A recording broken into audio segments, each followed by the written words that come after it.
யாவையும் செய்து முடிக்கப்பட்ட உதவி செய்யுங்க. வேதத்தை தியானிக்கிற பிள்ளைகளாக நாங்கள் வாழ நாங்கள் ஒப்புக் கொடுக்கிறோம். என் தேவன் அப்படியே எங்களை வழிநடத்து தயவுகளுக்காக நன்றியானதை சொல்றேன். எசப்பா இந்த நேரத்தில் கூட வந்த ஒவ்வொரு பிள்ளைகளையும் ஆசீர்வதிங்க. அந்த பிள்ளைகளை கூட ஆசீர்வதிங்க.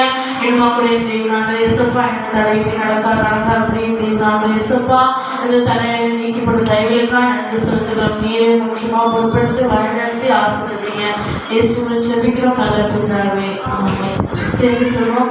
என் ஆத்மாவே கர்த்தரை ஸ்துதி, என் முழுவதுமே பரிசுத்தமாய் ஸ்துதி. என் ஆத்மாவே கர்த்தரை ஸ்துதி, அவர் செய்த சகல உபகாரங்களையும் மறவாதே. அல்லேலூயா.